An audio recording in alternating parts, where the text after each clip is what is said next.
In the pantheon of Philippine artists, Juan Luna y Novicio sits at the pinnacle because of one work, Spoliarium. Its subject has been written about many times over. The figures of bloodied and beaten gladiators being dragged into the basement of the Roman Colosseum, where they will be stripped of their weapons and armor, flanked by leering and jeering onlookers angling for spoils. To the right, in this dimly lit space amidst the carnage and din, a woman sits alone, bundled in grief.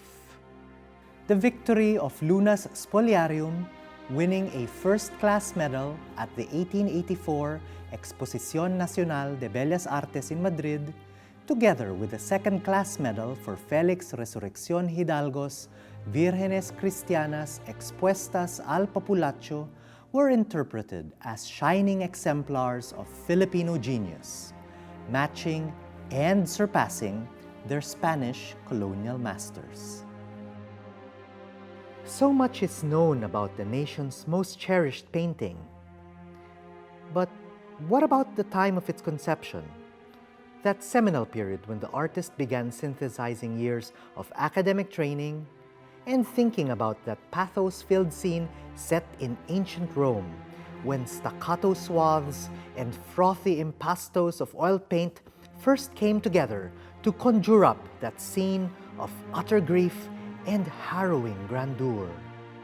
The answers to the questions about the origins of Luna's magisterial painting are now, at last, starting to be revealed with the emergence of what may be considered to be the most important Philippine art discovery in recent time, the Boceto or prelude for Spoliarium.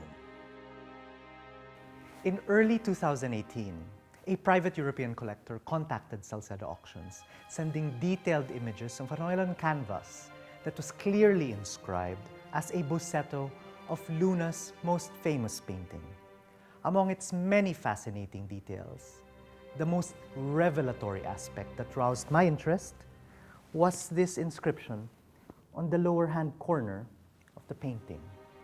The penmanship is clearly that of Luna, from the unhesitating block letters that spell out the title of the artwork and the artist's name, to the distinctive manner in which the R preceding the year 1883 echoes the manner in which the R in Roma is inscribed on other known works by Luna painted in that city.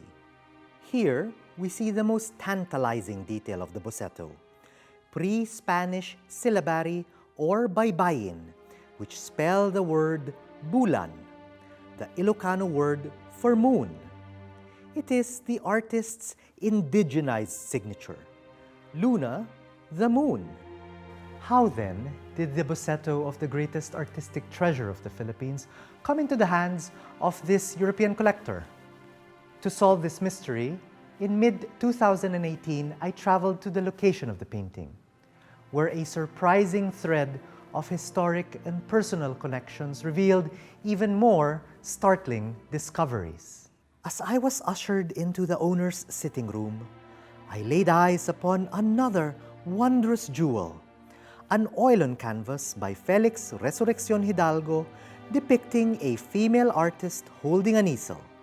The gossamer lines, wispy palette, and misty, dreamlike atmosphere, undeniably that of Luna's rival and compatriot. Intrigued, I followed the trail of the ancestors of this collector to the town of Sarria in the province of Lugo, northern Spain. Here, I learned that both paintings came from the Castiñera family, whose patriarch, Don Jose Vázquez Castiñera, had been mayor of Sarria in 1890.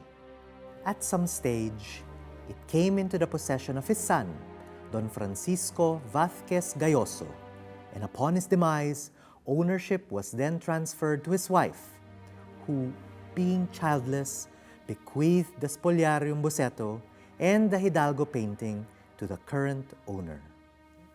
This information led to an even greater and more pressing question. How did the Castiñera family come to possess these two artworks at the end of the 19th century? The investigation took us to the heart of Saria, to the home of the Castiñera family on Rua Mayor. Here, a connection was made to Luna and Hidalgo.